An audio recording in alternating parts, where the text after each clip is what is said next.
What's up, freaks? It's your boy Marty Bent here to introduce this episode of Tales from the Crypt. Matt and I had the immense pleasure of sitting back down with our very good friend, Jack Mallers. The man, the myth, the legend, the man in the hoodie.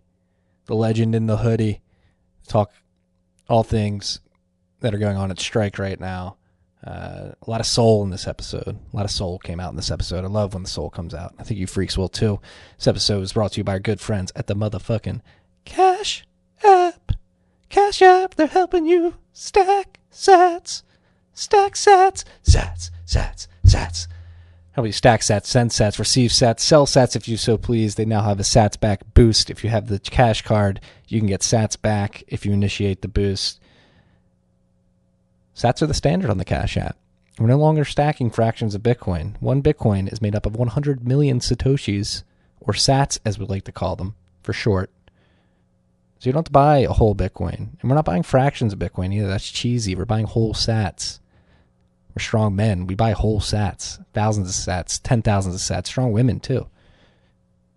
Stacking sats together in this beautiful world. Cash App enables it. On top of that, Cash App could be your bank account. Get your paychecks direct deposited into the app. They have account numbers and routing numbers. You get your paycheck direct deposited into the Cash App. You have your sats stacking DCA in. You can set it and forget it daily, weekly, bi-weekly. Just stack sats in the background. Connect it to your paycheck. Full service there. If you haven't downloaded the Cash App, and you're going to do so now, make sure you use the code STACKINGSATS. That's STACKINGSATS.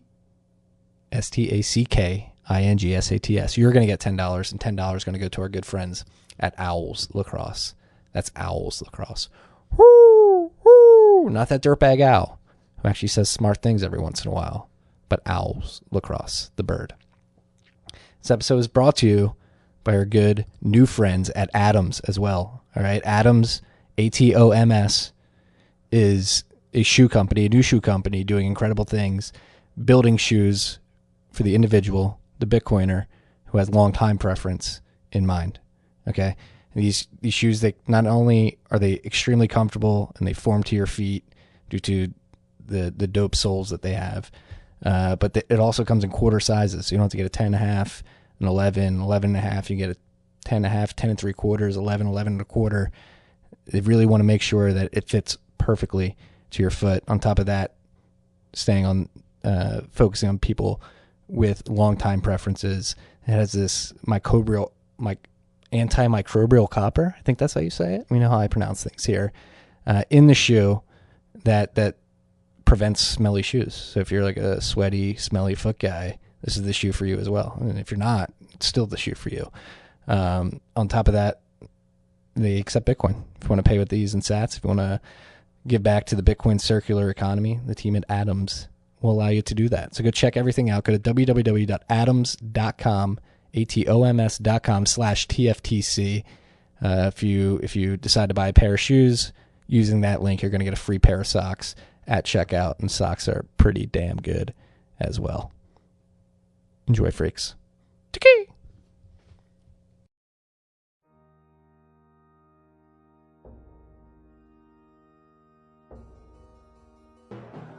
You've had a dynamic where money's become freer than free. If you talk about a Fed just gone nuts, all the central banks going nuts. So it's all acting like safe haven. I believe that in a world where central bankers are tripping over themselves to devalue their currency, Bitcoin wins. In the world of fiat currencies, Bitcoin is the victor. I mean, that's part of the bull case for Bitcoin. If you're not paying attention, you probably should be. Big week. All-time high. We have friends reaching out, hey, let's go get lunch. We're at 40K. There's hedge fund managers dropping annual letters that are pumping Bitcoin. The OCC is coming out in favor of, it seems, Bitcoin and other node verification networks. Athletes are getting paid in Bitcoin. We're sending Bitcoin around the world instantaneously at no cost. What the hell is going on, Jack Mallers? Yo, a lot's going on in the best way, I'm so happy to be here. I love you both. You guys are my best friends, and little do you know, you're in my ears 24/7. And so I'm happy to be here. What a time to be a Bitcoiner. What a time to hate cuck bucks. And what's going on? Yeah. How are you both? Trying to take it all and trying to keep my zen. I wrote about the protocol today. I didn't touch on price. I think Anthony Towns wrote a good blog post yesterday. I wanted to get that to the freaks. So trying to look away from the charts, even though it's extremely hard. It's fucking impossible. Yeah, that's the best life to live, though, is when staying humble takes an immense effort. That means you're doing something right. Right? Well, I mean, it is crazy. Like the events that I just listed off at the beginning, like two of which you've been front and center, and I guess we're going to get into it, but just like in terms of a culmination of events, whether it be Russell coming out announcing his partner with Strike to take half his paycheck in Bitcoin.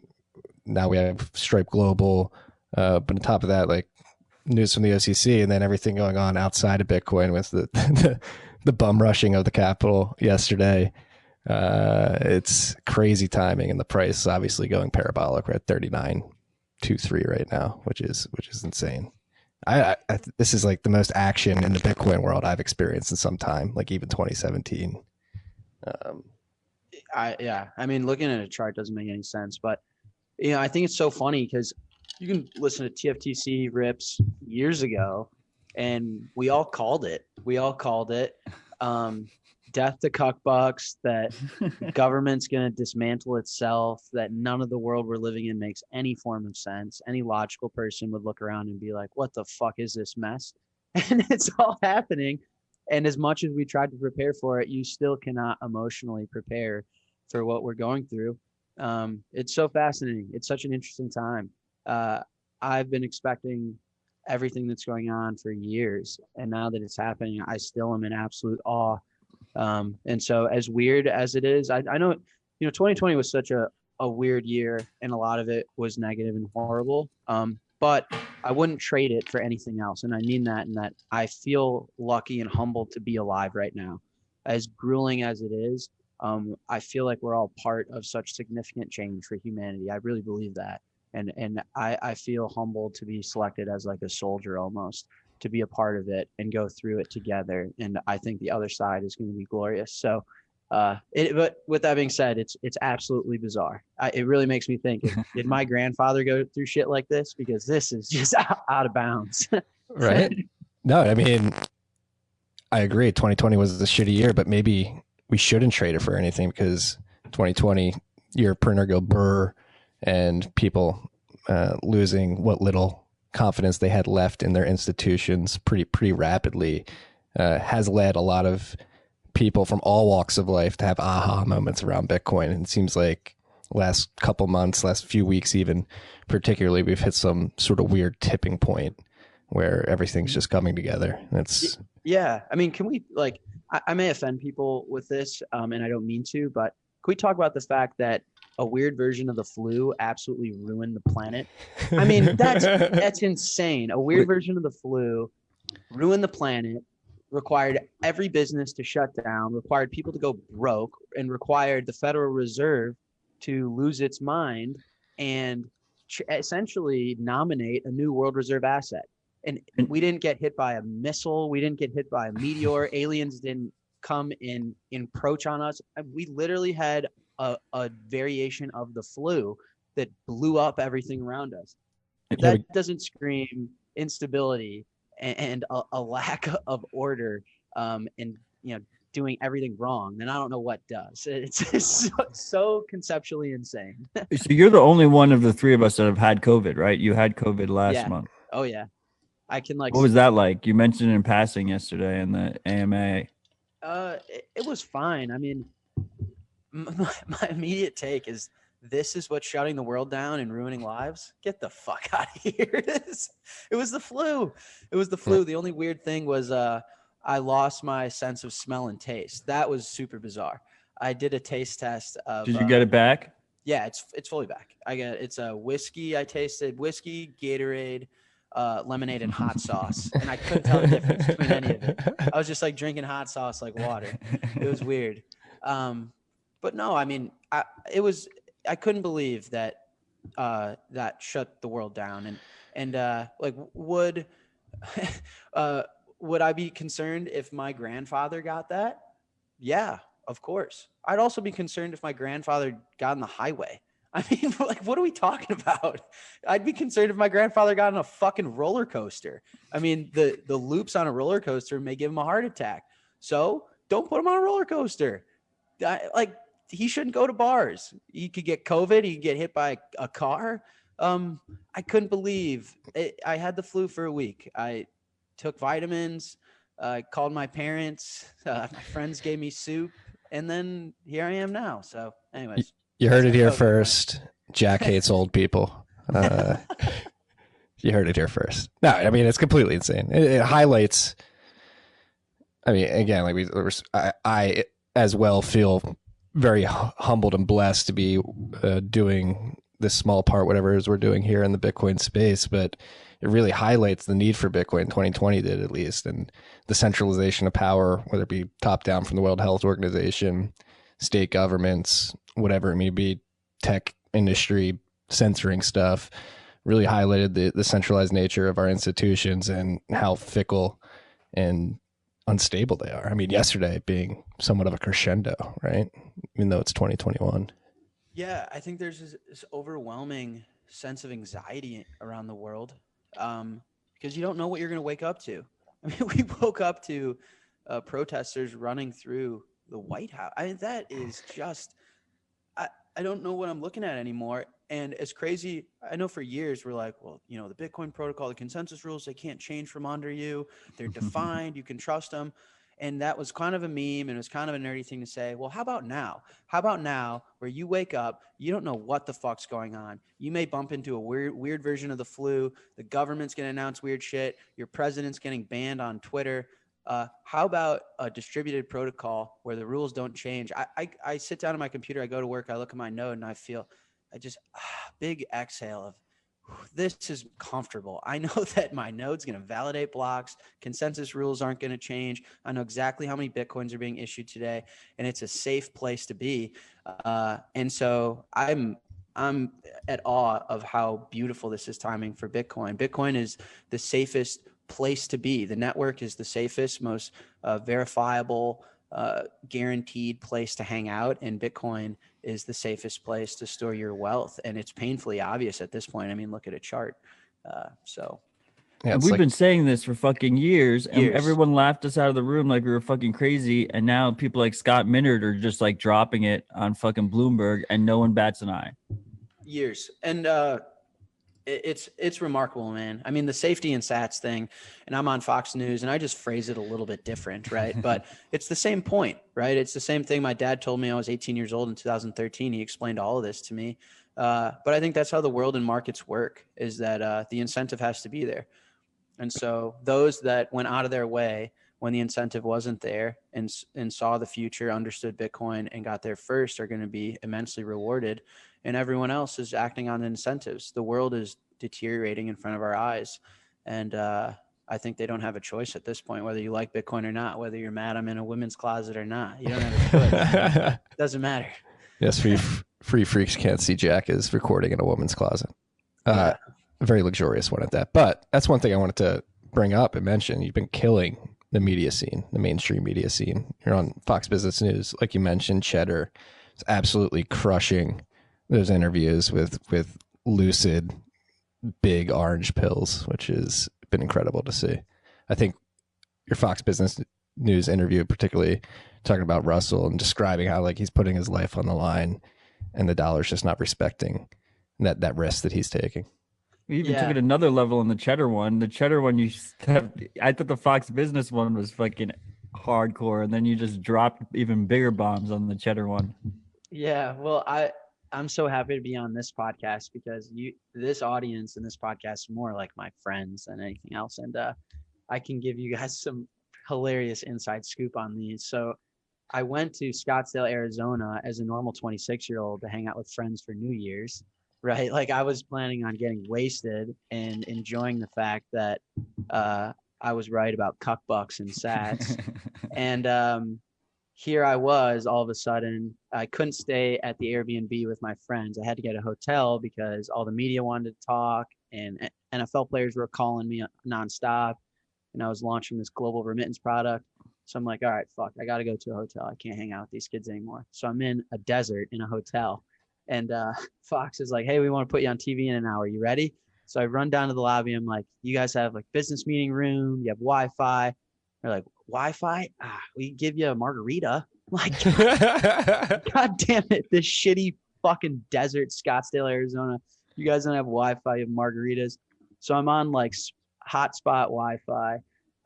And right before it starts, my head of operations, one of my best friends in the world, Dylan, runs up to me. Yeah, shout out Dylan. Marty met Dylan. Yeah, he's was a no coiner 3 years ago, and I grabbed him by the collar, and now he's head of operations at Zap, and he's the man.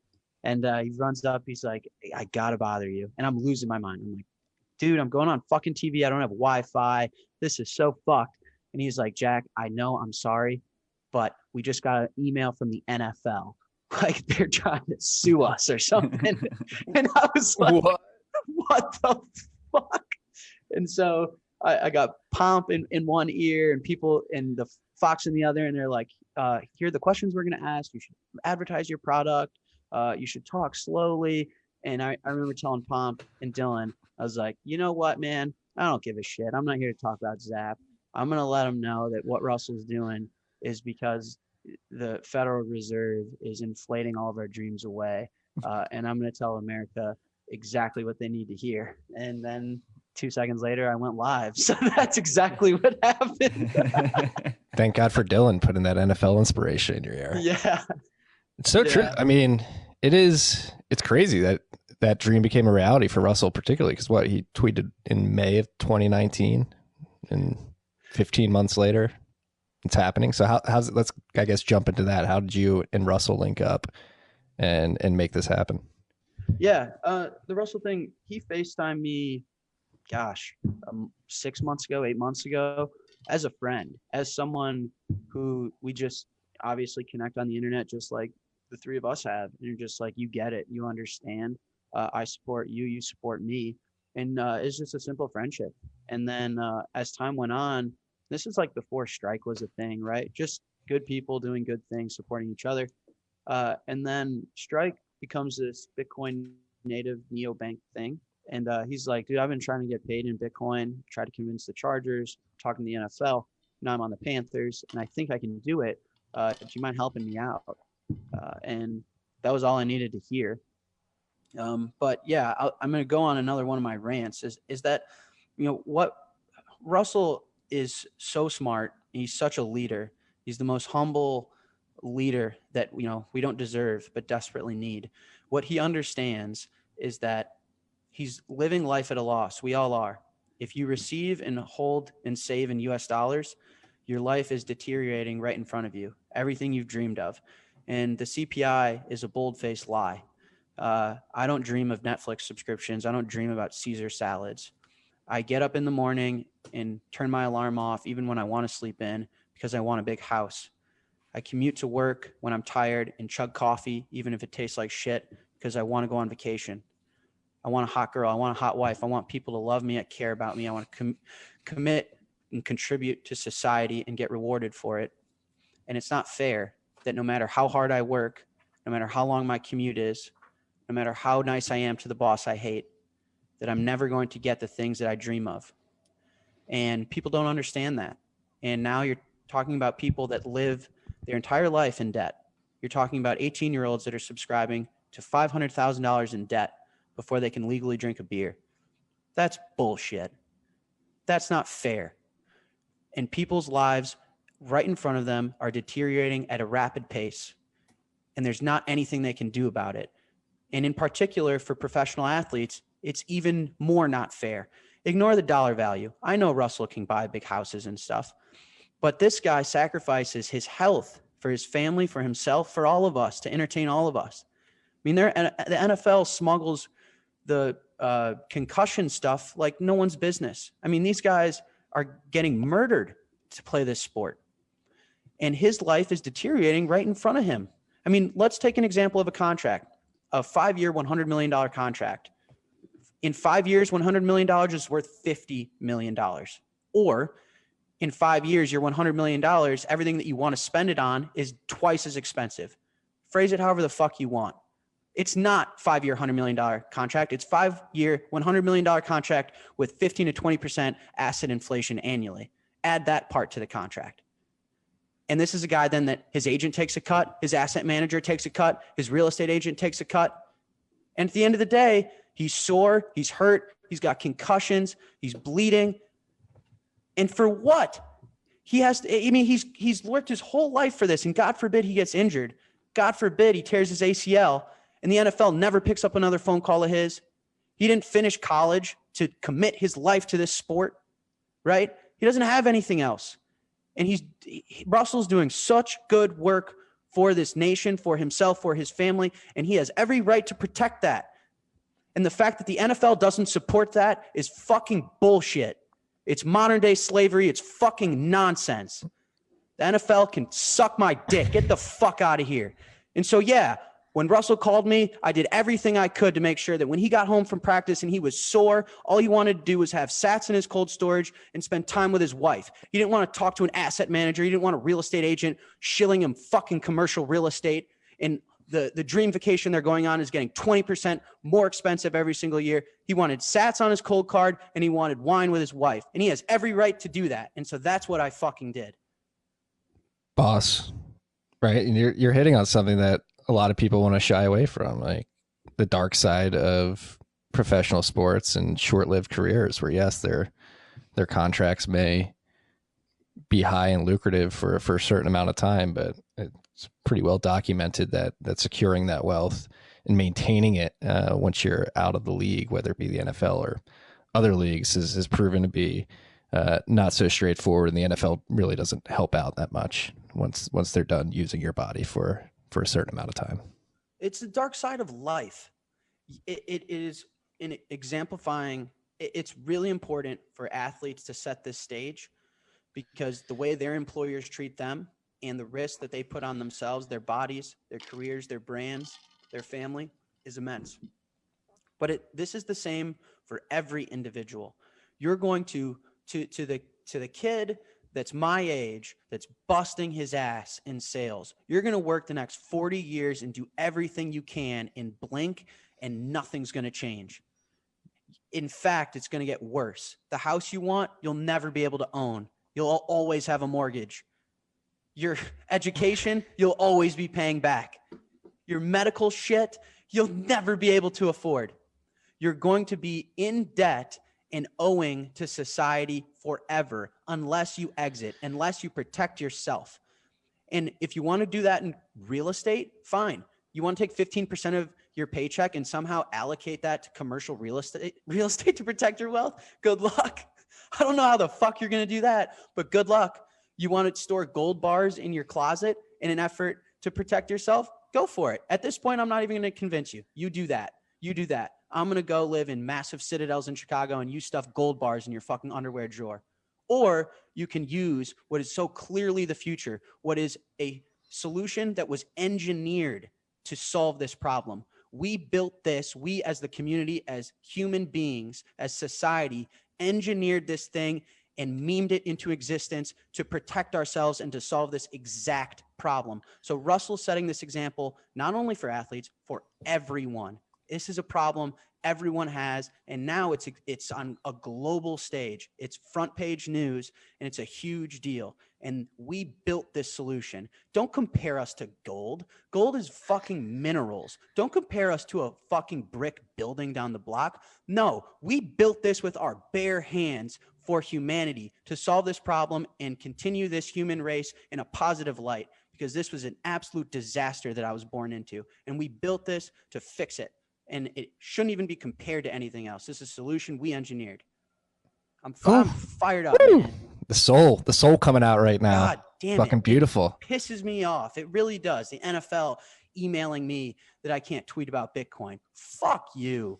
Get the fuck out of here. That's what they said. You can't tweet about Bitcoin? They're upset that I was using their brand and their name. I wasn't using shit. We don't have a direct relationship. We never would. I stand for completely different things. I am proud that I oppose you because you're fucking full of shit. And Roger Goodell, I hope you're listening to this. Fuck you. Roger actually is a listener. He's emailed me Seriously, before. I think you're a bad boss. I don't think you're good at what you do. You should support your players more. You shouldn't hide concussions, injuries.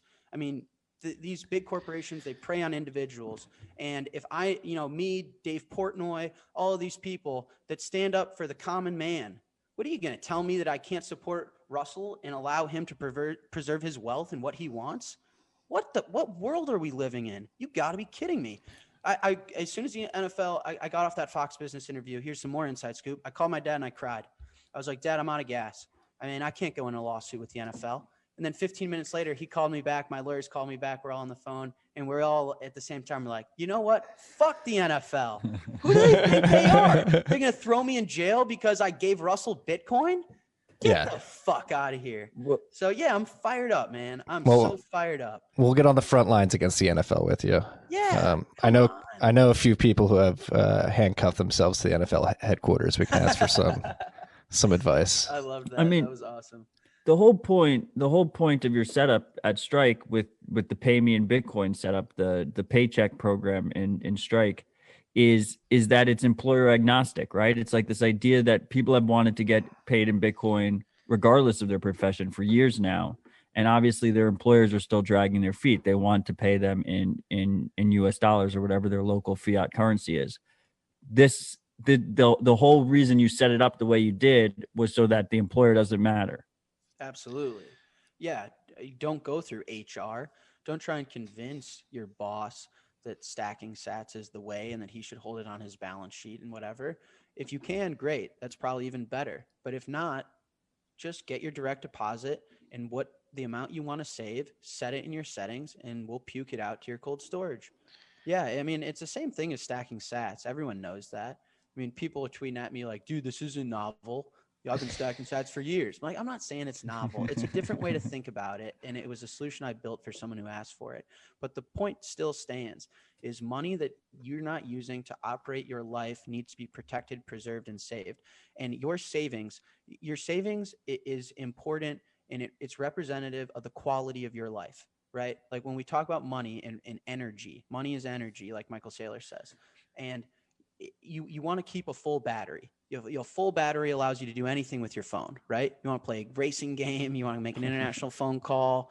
You want to send a Snapchat. You can't operate life on 1%. People that operate paycheck to paycheck and that their savings are dwindling away from them is a phone on 1%. And my phone is fully fucking charged and 100% battery and it's plugged in. Right. And that's what you want. So the money that you're not saving, it needs to go to your battery. It needs to be protected for the future. I want to make sure that the house I want to buy in 20 years is accurately priced. And how do I do that? As I save in sats. Houses are going down in cost for me. Why? Because I hold Bitcoin. Houses are going up in cost for you. Why? Because you have dollars in your checking account. And so, yeah, that's what the product is about, is you should get your direct deposit and how much do you want to save? And we'll puke it out to your cold card. And it's really that simple. So nuts. And it needs to happen. It needs to begin happening. And I think, again, getting back to your passionate rant earlier, like Bitcoin's going to help society find its soul again. Like the amount of passion that you just exerted there, talking about how we're all being robbed by all this. People know this inherently. And until last year, like we were saying earlier, like for how shitty it was, maybe it was the shoulder shake that the world needed.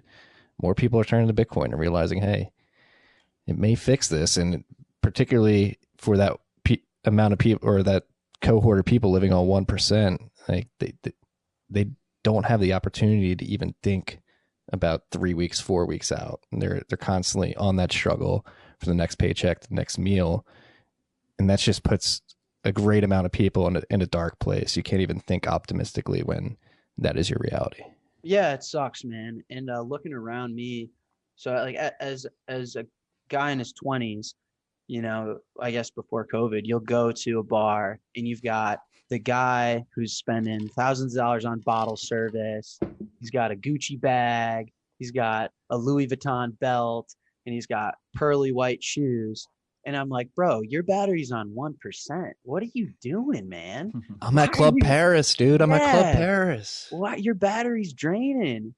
Next week, if you get fired, your phone's gonna die.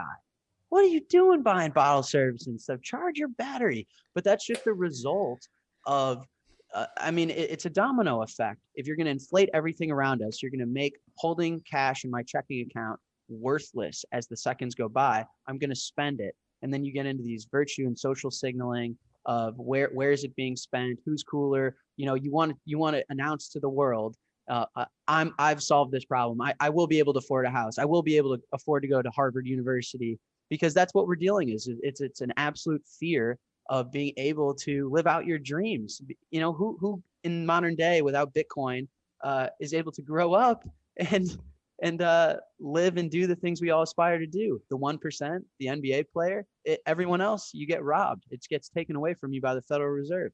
And so, yeah, you look at all these people, I feel terrible, but it's modern day slavery that you're living on 1% battery, your phone's going to die. This analogy I'm making is that you have no preserved and protected wealth, and you're a slave to that around you.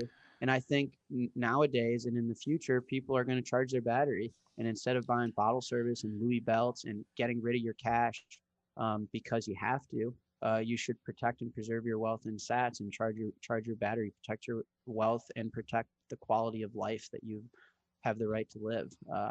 So yeah, like here's the last thing I'll say. Everything around all of us Bitcoiners is getting cheaper. The vacation that I want to go on next year, it used to be like half a Bitcoin. Now it's 0.01 Bitcoin, right? Everything around me is getting cheaper. Jack. The Citadel I want, the fucking vacation I want to go on, the car I want to drive. 1 million sats, Jack. 1 million sats. Okay. Yeah, sorry. Go with the program. My bad. 1 million sats. It's ridiculous. Everything that I want to do is getting cheaper by the day. Why? Am I some genius? Was I born this way? Am I the Prince of England? No. I just preserve and protect the quality of my life in Bitcoin and sats. And everything for the guy next to me that refuses to believe in Bitcoin, that's in college debt, that has bottle service, and his phone battery and his life is on 1%, everything's for him is getting more expensive at 15 to 20%. If you're not getting a 15 to 20% raise per year, then your life is deteriorating and getting shittier no matter what. I don't care what girl you're sleeping with. I don't care what job you have. I don't care what bottle service you got. Your life is getting worse, and there's nothing you could do about it.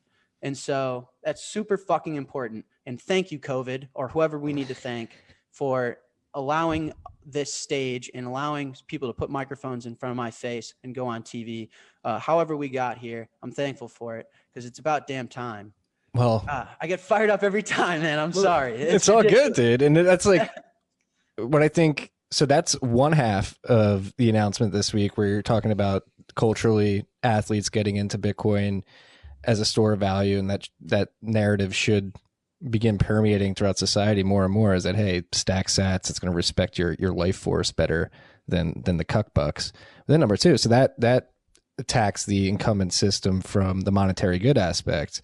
But what I love about the two announcements from Strike this week is that they're different in that way. The first one with Russell is really reinforcing the store of value, but then with Strike Global, not only is it a good token, a good store of value to store your wealth in, but it's also a rail that competes with ACH, TransferWise, and now that Lightning exists, it can actually improve another part of that system that's sort of separated from the monetary aspect of it, which is the actual flow and money transfer mechanisms, which Strike is also innovating on. Yep. Yeah. So what we were talking about up to this point is Bitcoin, the asset. Bitcoin and sats, they're an asset that has the ability to protect your wealth and protect the quality of your life, improve the quality of your life. Bitcoin, the asset, operates on its own network. It's an open network. And they're two different things. What Bitcoin, the network, achieves is, it's remarkable. We can move a physical instrument, real physical value that's natively digital and inherently global anywhere in the world at any time. And then with Lightning, this new layer that we've built on top of it, gives this natively digital asset instant final settlement, instant cash finality, instant clearance in real time and at no variable cost. I can set up a node on the other side of the world, open a channel to myself, and swing physical value in less than a second and for free at any time. Doesn't matter. And it's also the most inclusive monetary network of all time. How many monetary networks do you know operate anywhere in the world equally? Does PayPal work the same here as it does in Guatemala? Nope. Does a Lightning node work the same in Chicago as it does in Guatemala? Yes. It's agnostic to the world around it. It's the most premier monetary network of all time. And it achieves everything faster, cheaper, and more global and at a better scale than any other monetary network that exists. And people don't understand that Visa is a monetary network. Square is a monetary network. PayPal is a monetary network. Chime is a monetary network. So is Bitcoin. They're competitive. And an open network, I mean, how many people are working on the Bitcoin network versus the PayPal network? You think PayPal can employ enough people to outcompete the Bitcoin network? Nope, no chance. So an open network is going to win. And so Strike's goal was always to plug in to the Bitcoin network and to be the Square or the PayPal or the Chime on top of the Bitcoin network. You know, PayPal is ACH plus the PayPal network. Strike is ACH plus the Bitcoin network. And so what we did was, if I can achieve instant settlement and global clearance in real time, I can send any amount of physical value anywhere for free at any time, 24/7, 365. Well, then why am I paying any money for cross-border payments? Cross-border payments is probably the most outdated technology in humanity when it comes to finance. I mean, for me to get money to my employee in Ireland, it takes a week and it costs me 10%. What fucking year is it? 1800?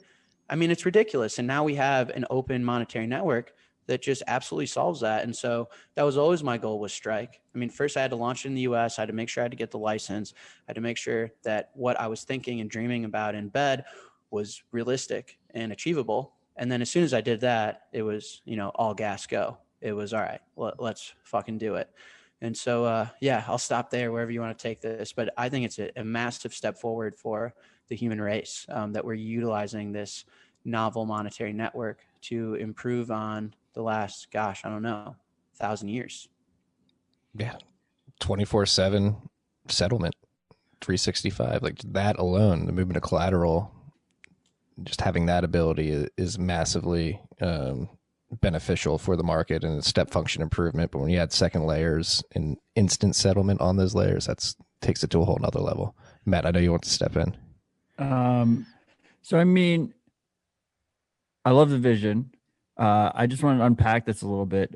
So, I mean, I think free is an overstatement, right? Like it's way, way, way cheaper than traditional monetary networks. And you have interoperability there, which is a nice advantage, right? But there's still obviously costs implied. I mean, the ones I'm thinking about is like conversion costs, like the last mile conversion costs. You go from US to Bitcoin and then go to Bitcoin to pesos. Like there's going to be a spread there. Liquidity, just like locking up funds. And then the big one historically with Bitcoin, people interacting between traditional finance and Bitcoin is like chargeback and fraud risk, right? Yeah. So, I mean, you're right. I'm marketing free. Of course, everyone's like, "Oh, you're over marketing." Yeah, I'm over marketing. I mean, what my job? I'm a salesman, right? Like, it's my job. The free is that I can set up a node anywhere in the world, open a private channel, and there's no intermediary that can step in and charge me shit. I can physically clear and settle value on my own time at my own cost. As a business, yes, the free part is true right now. So we do, I mean, Strike here in the US without this killer app, just people stacking sats, buying gift cards. We do so much volume. It's blowing me away. It's hard to keep up with. We do millions and millions of dollars. We purchase millions of dollars worth of Bitcoin a month just to keep up with Strike users. So our counterparties that are helping us live and automate trade, so where we're buying the Bitcoin from, they actually don't charge us anything. So, you know, I know everyone's like, well, on Coinbase Pro, I pay 25 bips to execute a trade. So I know you are. No, I'm not. I have a private relationship with various OTC desks. And the reason they take us on for free is this is golden flow for them, right? If I know that Strike users on general, on average, are spending $150,000 worth of Bitcoin a day, I can use that flow to make profit and pick off and counterbalance other flow. And so this is golden retail flow that has no directional bias to the market. And so our counterparties don't charge us anything, actually. It's a blessing that we give them this flow. And so in that part, our execution between the dollar and the euro and all of these things is actually free. Now, to Matt's point, it probably won't be quote unquote free for long, because once we get to $10 million a month, $100 million a month, we're going to have to put in some basis point spread to protect our balance sheet, not to make profit. So we eventually will, but to Matt's point, it's going to be immensely cheaper. It'll be like 10 basis points. 10 basis points will protect my balance sheet. That, for those that don't know what a basis point is, that's 0.1%. And so once I achieve an immense scale, which looks like it's coming over the next few months, we'll have to do that. Yeah, cost to lock up capital. I actually want to do that one last because it's actually super fascinating. No, when I say free, I do mean it truly, that the protocol, there's no intermediaries. You can do anything you want for free.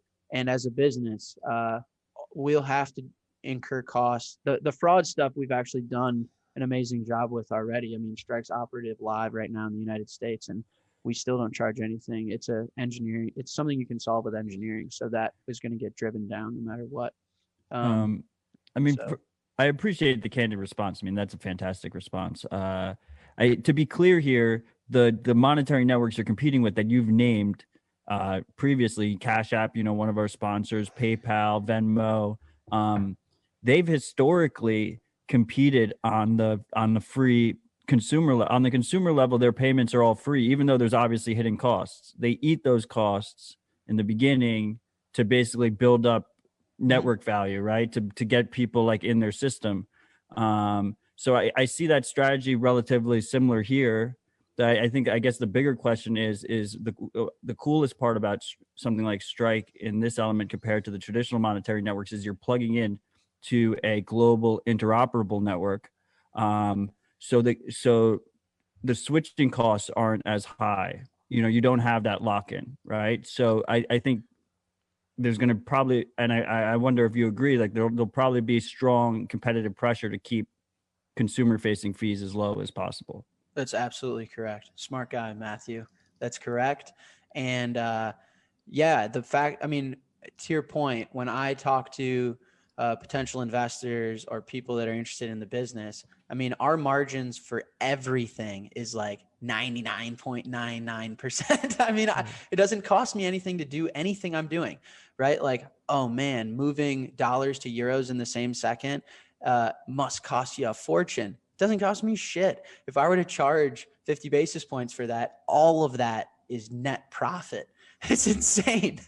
It's insane. The only cost that I have as a business is paying the smartest people in the world to build it. No, you're spot on, man. You're spot on. And I think the point about the need to have to lock up capital and put money into this monetary network to execute on what we're discussing is a super fascinating one, because therein lies the reason it's better, right? Like for TransferWise, what they're doing, the reason Strike is better is that you can think of the capital that we have. The way I explained it initially to my employees is treat these sats like soldiers. They're like little soldiers that are going to carry out a task that you want. So if I want to send $100 on a Sunday night to London and have it received as British pounds instantly and within a second, what I'm essentially asking is I'm asking a bunch of sats to run as soldiers. I said, soldiers, here's your task. You guys have to go to London and find liquidity in the British pound and get my friend Tom in London British pounds. Do you mind? And they say, Jack, absolutely. Let's get to work. And they run across the Atlantic Ocean in real time and land in London, these little soldiers, in less than a second. And they didn't charge me anything to do that. I said, how much do I owe you for you guys running across the ocean? Oh, no, don't worry about it, Jack. This protocol is free. And they land in London and they say, hey, we're Bitcoin. We need British pounds for Tom. Good thing that Bitcoin is the most liquid global commodity ever. It has liquidity in every single currency, 24/7, 365. This market doesn't close. So getting British pounds for these little sats is easy. Then we give Tom the British pounds, and maybe Tom sends the little soldiers to El Salvador. Then maybe El Salvador sends them to Australia, and Australia sends them to Africa. But they're just little soldiers running around the world executing on tasks that we need. And the more like fancy way, headline way to say it is they're achieving final settlement, cash finality, and instant clearance in real time globally at no cost. And it's awesome. It's awesome. So yeah, we do have to lock up capital on the network, but not a ton, because these little soldiers scale so well. They're able to execute a task in London and then execute a task in Central America and then execute a task in Australia, the same little soldier in like the same 30 seconds, in the same time that's taking me to explain it, you know? So it scales so well. You'd think I'd have a lot of capital on there, but not as much as maybe you'd intuitively think. It scales tremendously. So how much are you thinking about things like Lightning Pool, where if you do like Amazon subsidizes its retail business with the web services, they drive a lot of the profits into the retail, so they can keep prices low so people keep shopping at Amazon. Mm-hmm. Do you see you being able to do that too with your global Strike users and just Strike users in general, maybe buying to push down their fees, just operate a Lightning Pool liquidity book that sort of drives profits? It's just an idea. Percent, yeah, 100%. Generally speaking, the consumer is never the target customer for a business like ours, almost never, right? And so yeah, we want to make services free and convenient and accessible to the consumer. And trust me, there's plenty of money to be made if we do that at scale in 200 countries. I'm not very concerned about it. So yeah, and Lightning Pool and Loop and all these things. I mean, I'm so proud of the whole community, man. It almost brings a tear to my eye. I mean, we've been working on this stuff for so long. Folks at Lightning Labs, Async, Blockstream, Bitcoin Core. I mean, this is a culmination of this entire community to achieve something like disrupting international fund transfers. It's so surreal. It's so amazing. So tell me again why Lightning Loop doesn't make sense. Tell me again how Lightning doesn't work. Tell me again why the Bitcoin network isn't superior to other monetary networks. Does it really just take time for me to build a consumer app and write a Medium post for you to understand? But it's vindicating almost of just blood, sweat, and tears from this entire community. It's fucking awesome. So yeah, I mean, I think the news this week is pretty massive, and the fact that it came like on the tails of that OCC clarification earlier, where banks are now legally allowed to use blockchains like Bitcoin as alternative routing mechanisms when you compare them to ACH or TransferWise. It's pretty crazy. And Swift too, like competing with those, and yeah, and the price going up too at the same time. Like, I guess the point I'm trying to get to is, like, compared to 2016, 2017, when the protocol and certainly Lightning were not up to snuff for taking on a large amount of capital and then a large number of individual users. Like, this time around, how do you think the protocol is more ready? The infrastructure is more ready. Do you think Lightning is ready for this type of mainstream attention? I do. I mean, the coolest thing about a Bitcoin is it's software. And so if it's not ready, then we'll just write more code and make it ready. So yeah, I think it's ready, and it's so cool. So the reason that, like, Matt also made a subtle but really important point, that this is an open network that everyone can be interoperable with. So if Chase Bank reads my Medium post and is like, fuck, we should do that, then they put up their own Lightning nodes, and now Strike and Chase can talk to each other, right? So I mean, the fact that it's an open network, you literally can't compete with that, and that's going to expedite the timing of this crossover. So if TransferWise implements this, that's good for Strike. That means Strike users can be interoperable and connect to TransferWise users. You know, like Bottle Pay, it seems to be doing like maybe the exact same thing. And people are like, are you scared? Are you mad that they're copying you? No, I'm not at all. I'm not at all. Right now, I don't know if they're launched or not, but a Strike user can send money to the UK. Do I have a relationship with Bottle Pay? Did we set up some way to talk to each other? No, we're just built on the same open monetary network. It's so fucking cool. That's why the tagline on Strike's website is a more connected world. I think Lightning's going to tie us all together in instant cash finality at no cost. And yeah, if I want to buy a hoodie from Australia, I can do that in the same second and process that payment in no cost. It's fucking awesome. Yeah. I know a bunch of freaks have used Strike to use USD to buy merch or shout outs. Yeah, I know. I saw the samurai guys, of course, the most hard knock motherfuckers at the park, telling everyone they're pussies. They're like, "What? Oh, you're scared of using Bitcoin the asset?" Let me be clear.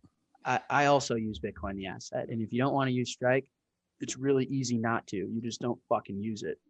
But Strike is for people that hold Bitcoin the asset and use it to protect their wealth and want to interact and benefit from Bitcoin the network with cuck bucks.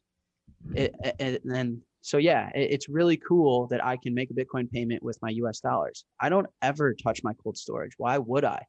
The cold storage protects my quality of life. The cold storage makes everything around me cheaper. It makes my dreams achievable. I don't touch that. I don't drain my battery.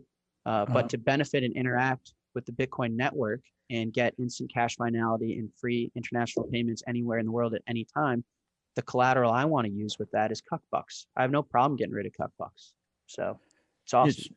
Strike isn't competing with native Bitcoin payments. It's competing with fiat payments. Correct. And it's using Bitcoin to make those payments. And it allows any Bitcoin user to receive payments from a Strike user that is only in fiat world. I want to roll back just a tiny bit because there's this common misconception that I really wanted to hit on during this conversation with you. The way Strike interacts with the Lightning Network, it's almost like living in two different worlds. Like there is, I presume from our previous conversations that we've had, that a large amount of your transactions are going through private channels with, your partners around the world, where you have these large private channels. They're your partners. There's no routing nodes involved. You know that there's going to be no fees because it's just you and the other party. And the nice thing about that is, even though it's a semi-trusted relationship, because of the way the Lightning spec is, you have greatly reduced counterparty risk. You basically don't have to trust them in that relationship, which is fantastic. That's huge. Just like you said, like if you opened a massive channel with a private channel with bottle pay, you can you have interoperability, but you don't really have to trust them. And at the same time, you have low fees, basically no fees. But then you also have the interaction with the greater Lightning Network. When you're paying when you're paying TFTC, when a Strike user comes and wants to pay for the dime bag, they're gonna enter the greater Lightning Network, the public routing Lightning Network, and there at that point you are going through routing nodes and presumably, and this is what I wanted to discuss, presumably a fee market should develop, right? Is this what you expect? You expect, routing fees right now are nothing. They're basically nothing, but those fees should go up over time, right? Yeah, no, that's true. And as simple as we make it look, there's actually a ton of really fancy work that goes in behind. So we do like multi-path payment probing. I think we're the only team in the world that's built that. And yeah, so when you scan a Lightning QR code, we probe the network and get the fee in real time. So we essentially send the payment out, but with a dummy hash, so that we know the payment will fail, but the recipient, no one along a route knows that it's a dummy hash, right? And no one knows that we're plugging in fake data until they try and execute on it. And so we know the payment will fail, but we know that it'll try its best to get to the destination, and that's what probing is. And so we probe the network, we get the fee, and yeah, sometimes Lightning fees are really expensive when a user makes a payment to some random destination. And there is going to be a fee market there, and it'll get really, really efficient as this thing gets in more demand. I know like some nodes that are hiking fees up to an abnormal cost, and they're allowed to do that because Lightning is about gift cards and feeding chickens right now. But as soon as it's the monetary layer for international fund transfer, and then soon to be everything else, that's going to be a really efficient market, and it'll be fun to see it play out. But yeah, it's been a lot of fun to build things like MPP probing and stuff like that, and see it all develop. It's fun to see where fees are high, where fees are low, who's robbing people on the network. But yeah, no, that's correct. And it's also really quickly, it's really important to note that for the idiots that are like, oh, there's only 1,000 Bitcoin on the Lightning Network. No, there's not. not true. Trust me. I would know. It's not true. And I also wouldn't know how much there is on the Lightning Network. It's impossible to tell. There is no guarantee. So yeah, there's 1,000 locked up in public channels or whatever that, according to some website, that is guessing. But no, a lot of these are private, as they should be. And there's a ton of Bitcoin on the Lightning Network. I support a lot of it on there. And so don't listen to that FUD. It's nonsense. No, I don't pay attention. I mean, it's weak. Some of the weakest FUD you can throw at Lightning at this point, considering how widely dispersed the knowledge of private channels is at this point. It's just weak and lazy if you're throwing that.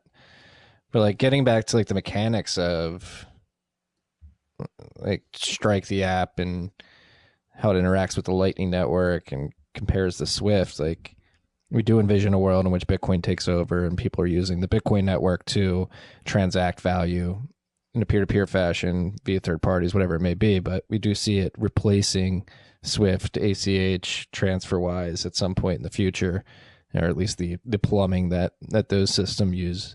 And this seems like the first stepping stone, sort of integrating that. Because again, the OCC came out and basically said, all right, you guys can start doing this to replace that tech. So it seems like that trend has started in earnest with what you're building and the go ahead for others to try to compete, which is something I wrote about when the OCC made that announcement. It's like, I don't think the banks are going to be able to compete with the Strikes of the world, considering their tech prowess, which I don't believe is too great at this moment. Yeah. I do. So I overmarket on purpose. The whole, like, I wear a hoodie, I wear a hat, fuck you, suck my dick. But I do it on purpose. If you hang out with me in real life, I'm not that brash. I'm a pretty chill guy. But I do it on purpose because I think that is the role Strike is playing. Strike wants to be this, like, holy shit, we gotta pay attention. And whether I succeed and Strike becomes the biggest thing since sliced bread, or I fail, I think we're doing our initial job, which is enlightening the world and being an education vehicle that this monetary network exists and it's better.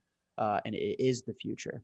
And that Chase Bank has to pay attention. They have no choice. Swift has to pay attention, or else I'm going to take all the volume from you. I'm going to start streaming dollars as euros in your face. And I think, and that's always been my role as an individual and my company's role. Like, you know, I wear the hoodies and I curse because I think it's important that the new suits of the world are people in hoodies that contribute to Bitcoin Core. There's no job interview to tell me how to dress. I can open a pull request and get code appended to the greatest monetary network and greatest asset of all time in a hoodie and my boxers. And there's nothing you can do about it. And so the people on TV, the people that contribute to society in a positive light, are going to wear whatever they want and they're going to say whatever they want. And there's nothing you could do about it. There's no intermediary. There's no boss. There's no job interview that can get in my way, tell me how to dress, tell me how to live. And so I overmarket it on purpose, but I'm trying to make a point, and Strike is trying to make a point. Is there a more subtle way that I could get on these podcasts and say that we're disrupting international fund transfer? Yeah, but that would be a disservice to what we're doing. It would be an absolute disservice to what we're doing and what this community has worked for. So yeah, I think it's huge. I'm going to get on podcasts. I'm going to get on TV, and I'm going to tell everyone that their old monetary networks are full of shit and they suck. And they smell bad. They smell like a retirement home. I mean, looking at Swift and just thinking of Swift smells like a retirement home and an old lady in a dusty hallway with marble that was implemented in 1960 is using a walker with tennis balls at the bottom. That's what Swift smells like. And Strike smells like fucking roses. It smells like a beautiful blonde girl and roses and neat whiskey in the top of a citadel staring at the Sears Tower. That's what Strike smells like. And so, yeah, it'd be a disservice for me to market it any other way. And I think the OCC announcement is so fucking timely, and it's a gift from whoever from the clouds. And yeah, I think Strike's going to be this Trojan horse. And I think people like Jack Dorsey, that's a guy I can rely on to read my blog post and open his eyes and take this thing to the next level. That's more realistically my hope, not fucking Jamie Dimon. No, I mean, it just seems natural that the Jack Dorseys of the world and the innovators would pick up on this before the banks. It is crazy to see the the change of narrative within the bank hallways this year alone. They're all like, "Oh no, no!" And now we all have to be in. Yeah. Now the price is at $40,000. And it's so cool too that, again, this network works everywhere. And so as cool as it is that I can, I was streaming dollars received as euros to my employee on YouTube, or I was sending him $10. I was getting there instantly. But what's even cooler is that I can give smaller market individuals that their quality of life has been absolutely stripped from them. And it's unbelievably sad and devastating to learn. The more you learn about it, the more you want to cry. And we can now give them financial access to the rest of the world in their own version of Cash App, which they desperately need. And I think that's so cool. Like, even if Strike just becomes the El Salvador app, I mean, we'd solve life for millions of people and escrow billions of dollars just with that country alone. So that's one of the subtle but cooler points about Strike, is that I really hope it takes off in Venezuela, El Salvador, get them in synthetic digital dollar, allow family and friends to support their life and support their everyday wage with free and instant fund transfer. I mean, these people are living on like $5 a week, and you can't send $5 to El Salvador. There's a minimum, and the fees are horrible. And to go collect that $5, there's a gang that's sitting outside Western Union that's going to beat the fuck out of you if you don't give them half. And now, from the comfort of their own home, I can send them $5. It'll get there in the same second and at no cost. And then they now have a synthetic digital dollar to P2P and live on. And we don't need their central bank. Can fuck off. You can inflate everything you want. Doesn't matter. We're going to price the world around us in sats and use this new monetary network to survive. And that's awesome. Yeah, no, and it's one thing that really got driven home to me when I had Michael from Bitcoin Beach down El Zante in El Salvador talking about the journey that some of these people take to Western Unions. They have to hop on a bus, they have to pay for that, spend hours on the trip just to get money that's being remitted back to them from family members abroad. Just that waste of time alone, just the round trip in the bus, 4 hours for some people, it's just wasted economic opportunity. And if you just download an app and have people use their dollars to send you Bitcoin, and then you mentioned it, a synthetic dollar, so Tether is involved with this too. How does that tie in to this, and how do users utilize that, building it into the wallet? Yeah, well, there's been a few people that are like, "You fucking Ethereum shell." It's like, let me get something straight. I fucking hate Ethereum. I think Vitalik is modern day con man, and he's full of shit. I'm using whatever it is. It's so funny. Someone asked me, like, is the Tether that you're using on Ethereum or Solana or Selena or on Gabriella? I mean, all these stupid fucking networks that no one gives a shit about. I don't even know. We have a partnership with Bittrex Global, and the point of Tether is I need to give these people a synthetic digital dollar. I need to give them their version of cuckbucks. We all have sats in cold storage, and then cuckbucks acts as collateral for you to interact with society. You need something to spend, and you need something that doesn't incur that immense volatility to the upside or the downside. People are like, "Oh, Bitcoin's volatile." Yeah, it is. It's volatile to the downside, and it's really volatile to the upside. My dreams got so much fucking more affordable the last 2 weeks. Are you kidding? I could buy anything in the world if I wanted to at this point, right? And so you need to store those and have some version of reliable cuckbucks. And that's the point of Tether so we don't like, Strike isn't interoperable with any other network besides the Bitcoin and Lightning networks. Cuckbucks are just used, and Tethers are just used, and British pounds and euros and Australian dollars. They're all just used as collateral to interoperate and integrate with this monetary network. And so, yeah, if you're in El Salvador, I can't plug into your fintech banking rails. Your bank doesn't have an API. If you're in Nigeria, there's no plaid for Nigeria. So yeah, take Tether. It's probably better than your local fiat currency anyway. And you guys just P2P. So when an El Salvador guy who got a $100, let's walk through your story. I send $100 from the United States. It lands in El Salvador as 100 tethers instantly and for free. And this is real physical value, real sats that marched across the Gulf of Mexico and got there and did the task in real time. Now, this guy goes and gets a haircut that got his 100 tethers, and they charge him 2 tethers for that. Now, he has 98 tethers, and the barber now has 2 more tethers. There's no like we didn't use a network for that. We're just ledgering in a database. Like, okay, you now have 2 more tethers and you now have 2 less tethers. And we're just using it as a better version of fiat currency for these smaller markets and these people that don't have access to fiat currency and don't have access to banking APIs and shit like that. So that's how it works. And the best way to get rid of your tethers is to probably use Strike to send them to your cold storage or to make a remittance payment. And the best way to get tethers is probably an inbound Strike payment. So I think fees now are like 50 tethers to send a tether payment or something. Really? Yeah. That's insane. It's I was gonna say, I just forgot what I was gonna say. I was gonna say something about it's like having conversation with Matt Alborg and actually looking at activity in Latin America and Africa. I think it's pretty clear there's demand for stable coins. People are using them. People need them.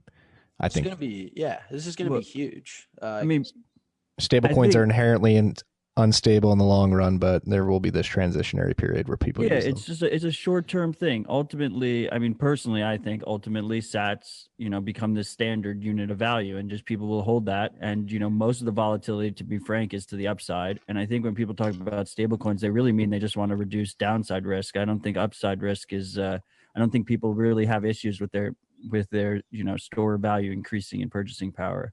But I think what people don't realize is that this isn't like a use case that Jack just discovered. Like, this is a massive pain point that people in traditional fintech space have been trying to address for years. And the main reason like a Cash App or a Venmo isn't already in Nicaragua or already in one of these South American countries is because they can't get the local banking relationships. So the way he's setting this up is like you're setting this up in a way to basically just sidestep them. If you don't have to deal with the local banking relationships, then all of a sudden you can address that market where these other guys couldn't even fucking address it in the first place. Yeah, I mean, I love your comments on this podcast because you're a million miles ahead of everybody. I mean, you're saying exactly what I'm doing in a very transparent, open way. That's correct. How did a 26-year-old in a hoodie that's cursing in a women's closet get to 200 countries before a public company like PayPal? That's exactly right. I didn't do any banking relationships. I didn't do shit. You know what I did? I spun up a bunch of Lightning and Bitcoin nodes all over the world and ensured I was compliant with regulators in that jurisdiction, and I fucking launched it. And it was easy, and it came at no cost. I downloaded free and open source software, and I installed it physically all over the world. And I'm using a digital synthetic dollar and an open monetary network to solve the world's problems from my bedroom. And that screams innovation. That screams that the tooling that we have as human beings is rapidly increasing and getting better. And so that's exactly right. Yeah. Why is Cash App not in El Salvador? A lot of reasons. Why can't I spin up a Lightning node in El Salvador? I can. I did. It was easy. Yeah. Giving middle fingers to the haters from your desk in your bedroom is an incredible thing. No, and again, like for any of you freaks out there, maybe relatively new to this podcast, you're joining us because the price going up is catching your attention. You're trying to learn more. That's really what we're highlighting in this episode, and what Jack's highlighting in the products that he's making is both sides of the innovation. I mean, there's multiple sides, but particularly 2 sides of the innovation of Bitcoin is sats as a store of value, as a store of your life force, and then the Bitcoin network as this literal step function improvement in the software infrastructure to move money around the world. Like, you don't need these banks. You don't need to ask permission, even though I'm sure you've had to get permission from regulators to a certain extent, but you don't need to ask permission of a boss at a bank to build something compatible with Swift or ACH. You can just interact with this public protocol and build dope products. Yeah. Let me explain another. So I have this common joke now, like all my high school friends and hometown friends are like, seeing the Bitcoin price and seeing me on Fox. I'm like, dude, oh my God, what do you do? And my like best answer is I build regulatory arbitrages. That's all I say. It's just like it's just a joke back to them. Like, they're not going to understand what that is, but it is what I do. One of my favorite, and I'm just arbitraging everything, right? Like, to Matt's point, you guys need banking relationships in El Salvador. Well, I'm using free and open source software to plug into an open monetary network. That's just a massive arbitrage to achieve what we're all trying to achieve the same thing, and I'm doing it cheaper, faster, better. Another clever one is if you think about how these strike payments internationally work, immediately my CBO at Strike and at Zap here was like, well, isn't like when I was like, dude, I think we can do free and instant international payments anywhere in the world at any time. And he responded, well, if we do that, isn't the Bank of England going to be like, all right, any incoming strike payment, we're going to tax at 10%, and we're not going to allow this kid to take over the world. And I said, they're actually, if you think about how it works, they're not allowed to, because all that's happening is in the United States, the dollars are being bought into Bitcoin, and then the Bitcoin is then being sold into British pounds or into euros. And so all I'm doing is buying and selling Bitcoin. And if you guys are going to ban that, there's a lot bigger problems the world's going to deal with than strike. If you're going to ban access to buying and selling Bitcoin, then you're just fully attacking Bitcoin. But all we're doing is buying and selling Bitcoin. We have no notion of the Forex exchange rate. There's no intermediary that can get in the way and stop the strike network. All I'm doing is buying and selling sats in an automated programmatic fashion in real time. And I'm totally routing around any Forex regulation. Everyone was like, dude, you cannot operate in Forex. The regulation required, the this required, the middleman, they're going to tax you. They're going to throw you in jail. You can't turn dollars to euros instantly without asking for permission. And I was like, you're right. I'm not dealing with Forex. I'm not doing dollars to euros. I'm doing dollars to Bitcoin to euros. That's what I'm doing. And there's nothing anyone can do about it. And I don't operate in the Forex land. You guys in your Forex land and all your suits and all your rules and all your fucking fees, you guys have fun. I deal in Bitcoin, and there's nothing you can do about it. And it's the best. It's the best. And so that's another really subtle arbitrage point of why hasn't anyone else streamed dollars as euros to their employee? Why isn't anyone else paying their employee every 5 seconds? Well, that's kind of hard. There's a lot of friction to do that unless you use the Bitcoin and Lightning Network. Then it comes easy. Then that's a script that you write after dinner with a glass of wine. Mr. Felton, who gets paid every 5 seconds, he wrote that script in a day. Easy money, It's fucking awesome. Well, that's why I'm happy you're going big and doing this at such a big scale right away. Because there's, even if from what it seems, I haven't used it yet personally. I've just seen the videos and the demonstration you did yesterday, turning dollars into euros instantly.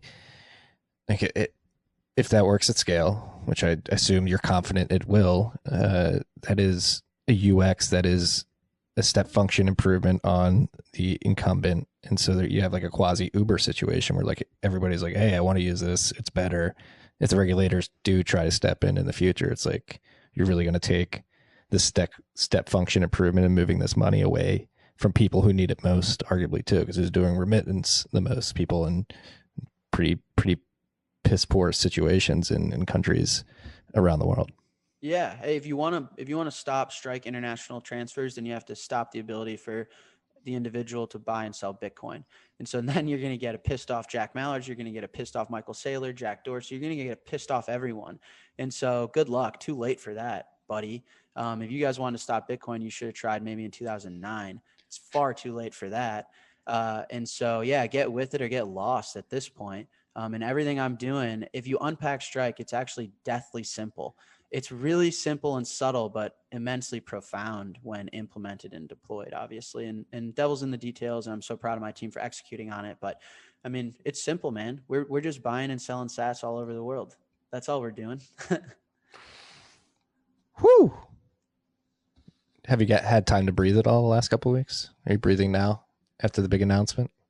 Barely. I haven't really slept. Been like just slugging rosé has been getting me by, just like drinking rosé at the bottle. There's all-time highs and interviews and stuff. But it's fun, man. I'm having a blast. And I'm so, again, I'll say it, like, so proud of the whole community. There's something about this. You just feel like we're achieving change in society that we've been fighting for. And I listen, of course, to all the RHRs, and when Matt gets fired up about, they are going to, we can talk about the Secretary Mnuchin stuff. They are going to start to come after all of us and try and take privacy and human rights away from us. And we should stay on guard. There's rarely a time to celebrate, and there's still too much of the world to change. to lose any amount of focus. But there is a sense of just like, you kind of look around and you're like, man, we really are fucking doing it. We really are. Of all the pep talks we give ourselves in the mirror, it feels good. It feels like the world is better today than it was yesterday, than it was last month, last year, last 10 years. And I feel a part of that. It's fucking awesome. Yeah. Never get complacent, freaks, but do at times take the time to take a step back and calibrate how far we've come and the opportunities that lie before us, which are pretty great. And yeah, it is scary. So that's like the other weird thing. Like, you have this OCC letter come out. I think that's like the 10th time I said OCC on this episode. I'm sorry, freaks, which was in my mind extremely positive earlier this week. And then what do we have? 62,000 comments going to FinCEN right now due to this regulation they want to ninja launch on the industry.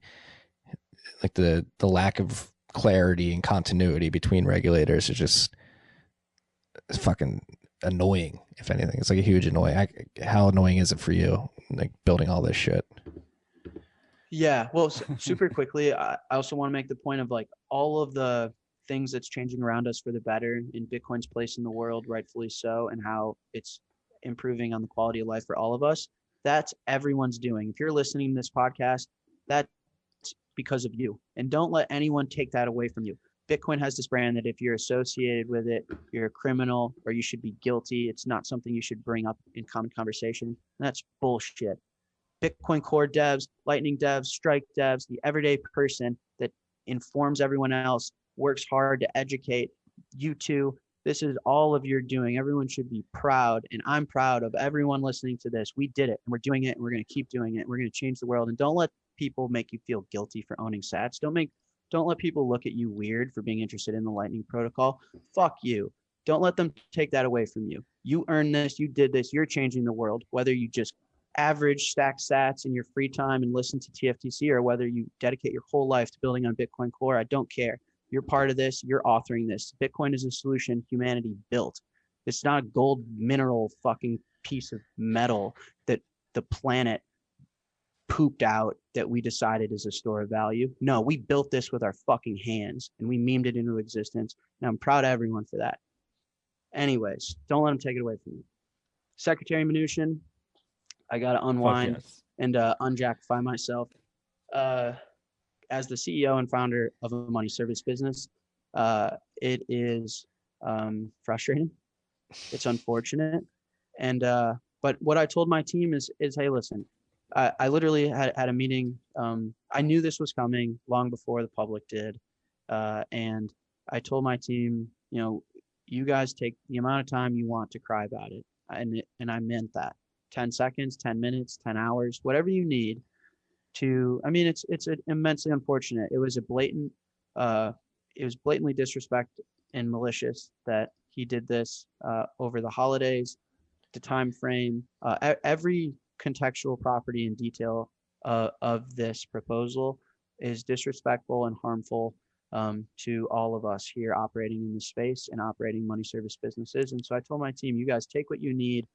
We just got punched in the chin. And if you need ice, if you need to cry about it, if you need to lay down, do it. But then we get up and we get to work. This team, we hold ourselves to an immense quality. We're here to change the world and we don't take anything less. And any task that's put in front of us, we're going to do it. We're going to accomplish it. And not only are we going to do it, we're going to do it well. And, we all looked at each other, we got each other's backs, and let's get to work. And so we're studying the proposal, and I can't make any official comments until anything is finalized, but we have a really creative and clever solution that involves BTC Pay.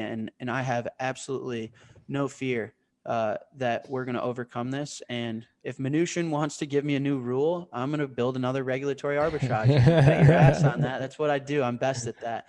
And so it's massively unfortunate. I don't think it's fair. As an individual and as a business, we violently disagree. But of course, we're going to comply. We're going to comply, and we're going to do it in the best way. You can rely on the Strike team that anything we do, we're going to do it extremely well. And we got your back, and we're going to do the best thing we can. So, well, it's unfortunate, it's unfair, slimy, but it's also extremely ignorant.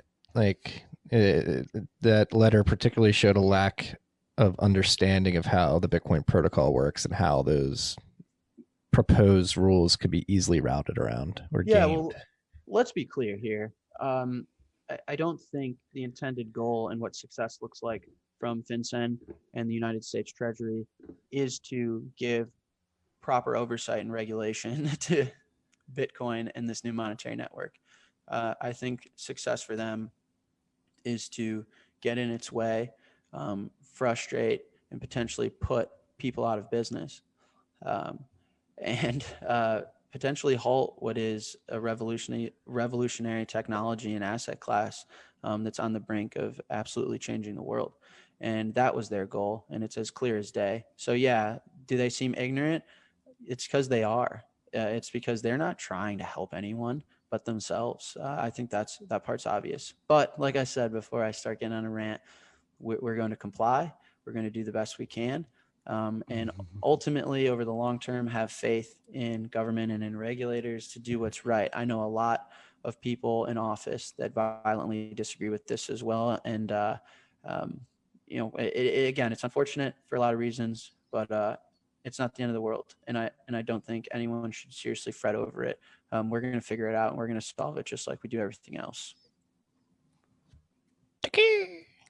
Yeah, it's a temporary speed bump, if anything. The states attacks on Bitcoin are futile in the long run.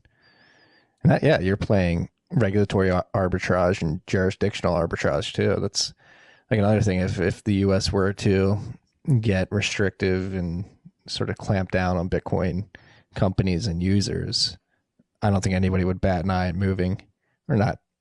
I think a lot of people would move. Certainly people would bat an eye at moving. But I think you would see an exodus of talent, which I don't think the U.S. can afford at this particular point in time specifically. Yeah. I mean, if anyone in government power is listening, if you overregulate us, the strike team's going elsewhere. You can bet your ass that. And we already have many entities. I mean, in order to launch this product all over the world, Strike has many entities and businesses all over the planet, and we'll just get up and move. And so be careful. Watch what you say. You're asking, you don't want what you're asking for. You don't want Jack Dorsey, Jack Mallers, all of us to get up and leave. Trust me. Well, and then hey, munching butts, if you're listening, any government officials, if you're listening, anybody with power over policy, I guess you could say, it makes sense to cooperate. Just cooperate with us. Adopt the Bitcoin standard. Make Sats your standard as well. Like it'll benefit everybody in the long run, including it's a perfect, we have social cohesion at all-time lows right now. We don't people rushing the capital, and like you mentioned in the beginning of the episode, I think we would argue that this stems from poor monetary policy and government overreach slowly but surely over the course of decades.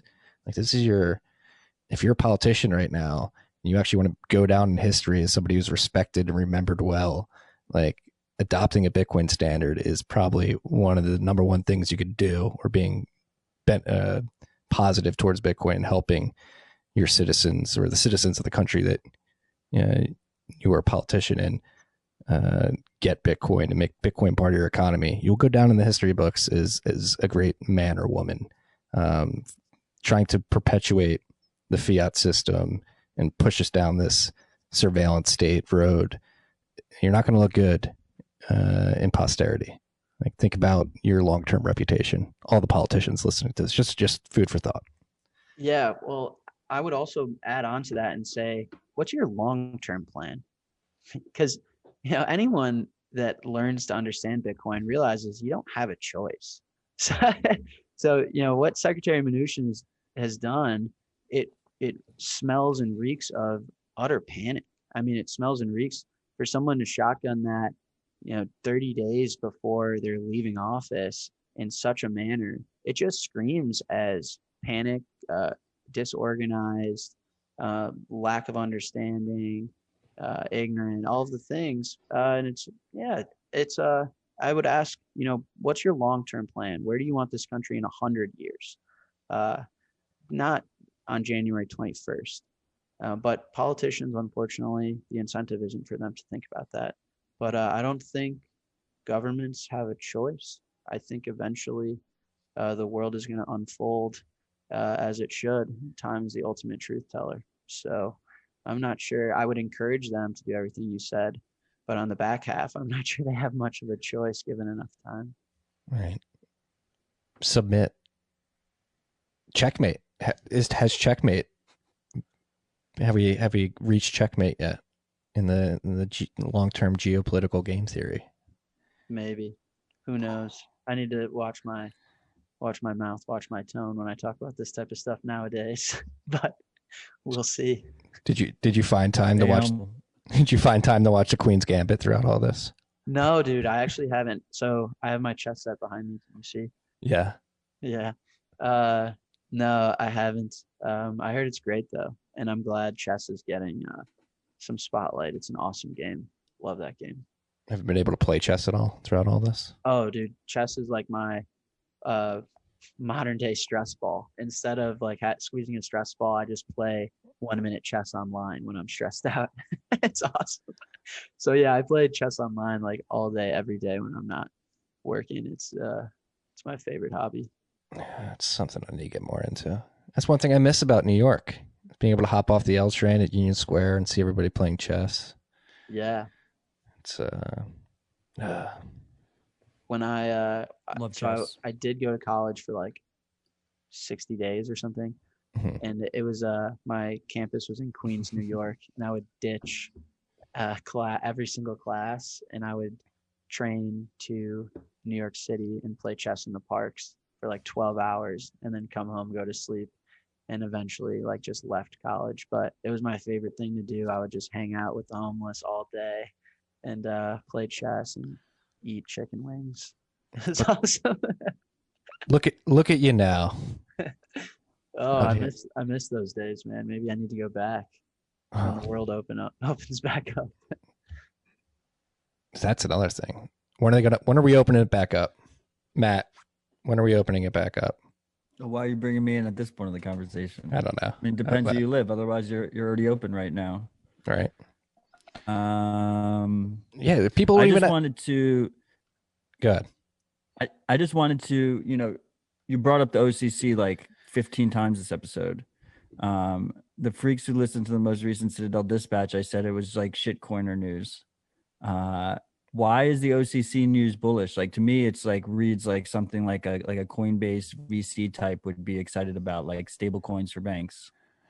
I mean, agreed. Like the focus was on stable coins, but Bitcoin gets thrown under that umbrella too. Like it's a node. I think the specific definition of node verification networks, whatever they refer to them as, something like that, is like, I don't want to say vague enough, but Bitcoin would fall under that umbrella, and they'd have to single out Bitcoin as a protocol that these institutions wouldn't be allowed to interact with, for it to be not bullish for Bitcoin, I would imagine. Well, I mean, everything is good for Bitcoin. Yeah. But I question how good this is for Bitcoin. Like, I wasn't like super hyped about it. I didn't like Jack's earlier rant got me more hyped than the OCC news.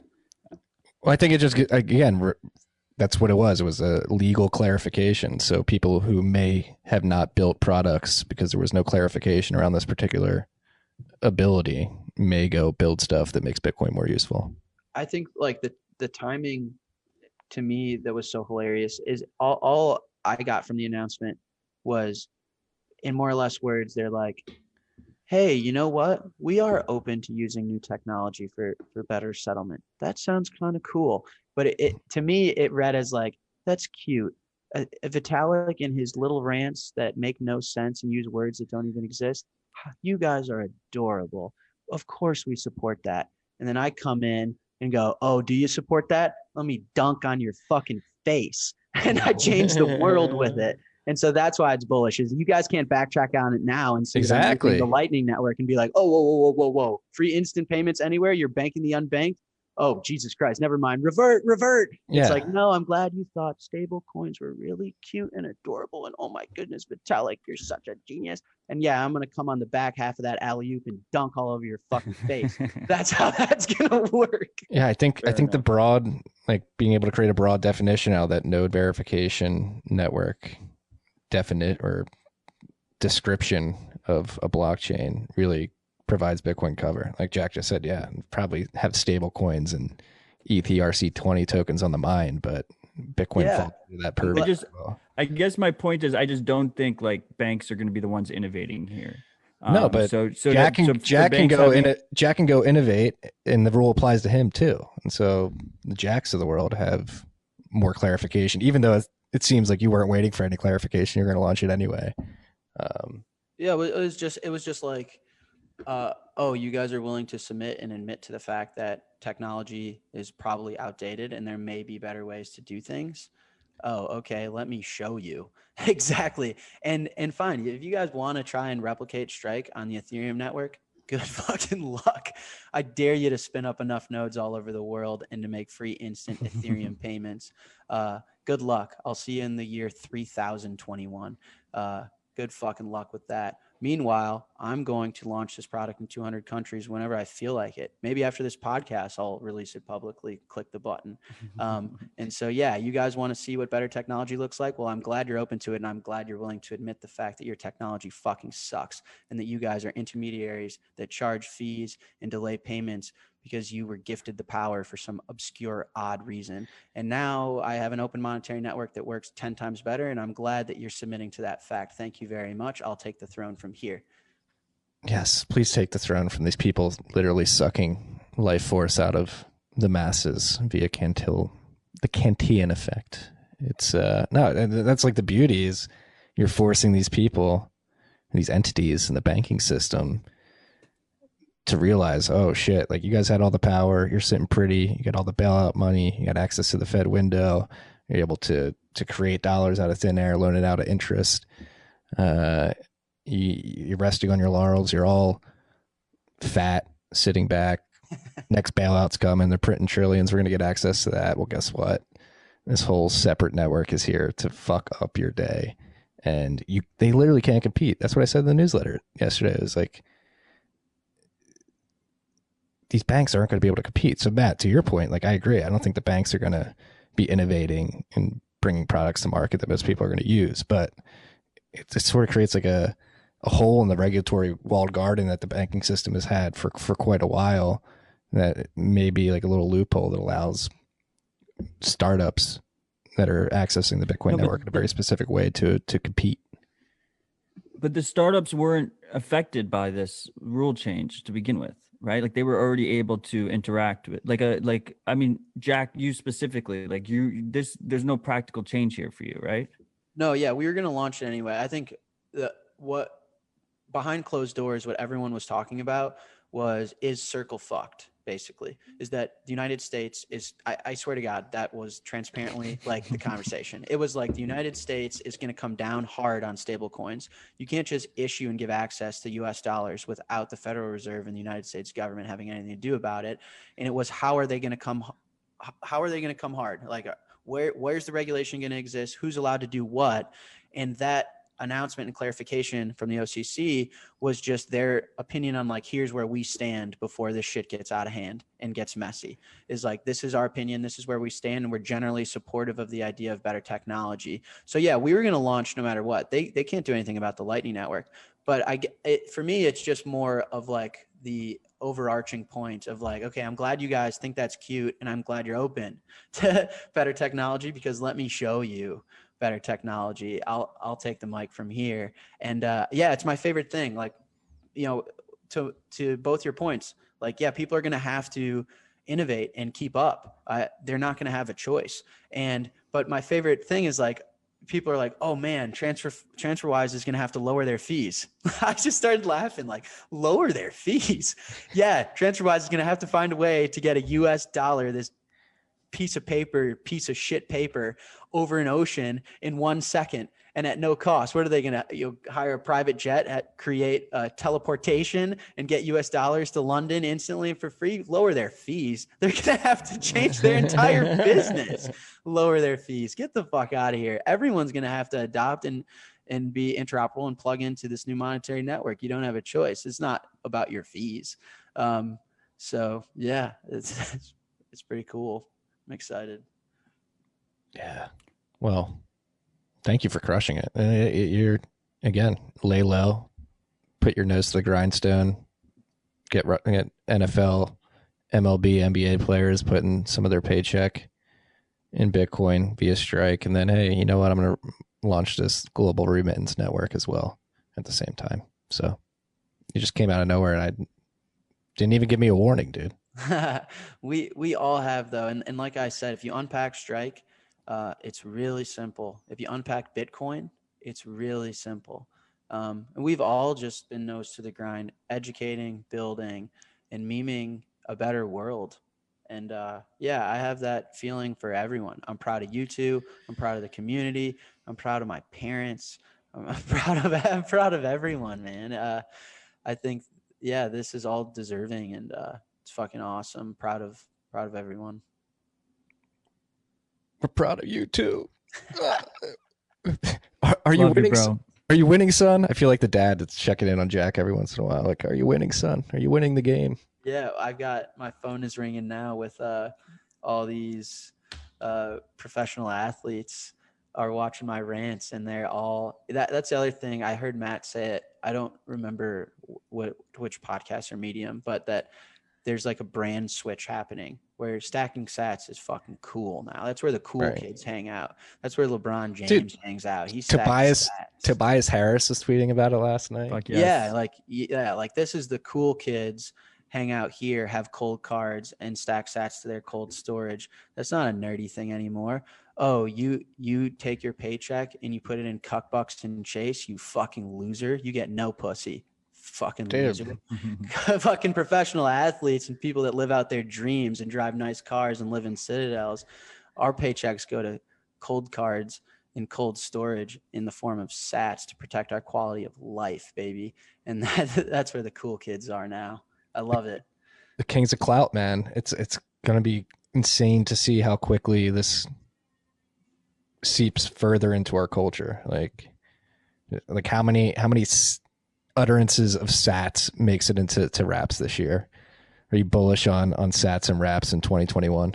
Yeah, you know what I wanted to do, and I wonder now if I have the audience for it, is when Bitcoin hit like some milestone, like 50K or 100K or something, I wanted to tweet out to all my favorite rappers, like, I will pay you in sats if you make a Bitcoin song with me. I'll pay whatever you charge. Like Drake, you like 100K, like soon to be 100 million sats or whatever. Fine, done, deal. If you make a Bitcoin song with me, I'll do it. And I think that's like, I used to say that to my parents as a joke. And I think nowadays the community can probably fund top artists to rap about how they drive nice cars because they stack sats. It's true. The guy with the nicest car is going to be the guy that's been stacking sats his whole life and protecting the quality of his life with better money. And I fucking love it. I'm bullish as fuck on everything. And it's the fact that it's happening so fast is so on point. Like markets and change doesn't wait for anyone. You know, there's no, time out. This is going a little too fast. I mean, the world changes before you know it. Markets are going to run away from you before you know it. It's just the way it is. And being able to live through that is such a blessing. I feel so lucky to be alive right now. It's just the fucking best. I wouldn't trade it for anything in the world. Yeah, you got to pinch yourself when you wake up these days. And it's great. I mean, the amount of when's the pullback coming texts I'm getting right now makes me feel like it's going to just go to levels we couldn't even fathom quicker than we When's could the imagine. correction? Like literally, I've gotten 10 of those texts today. I'm like, stop texting me about this, please. Yeah, I keep responding the same fucking thing. I've been responding the same fucking thing for 3 years now, 4 years now to some of these people. Right. Yeah. Just keep buying. Just keep stacking sats. Keep building. Bitcoin is hope. It is hope. Look at the soul that Jack brought to this podcast today. pure soul. There's a soul that knows it wants to change the world, that things are fucked up, and we have the ability to fix it. More people are starting to realizing this. As we sit here today on January 7th, 2021, it may seem like the world is going to shit, but if you know where to look, there's very, very exciting and beautiful things going on. And I'm happy to be sitting here having this conversation with you two gentlemen today. Couldn't have said it any better, man. Absolutely. Immensely grateful. Yes. Well, Appreciate you both.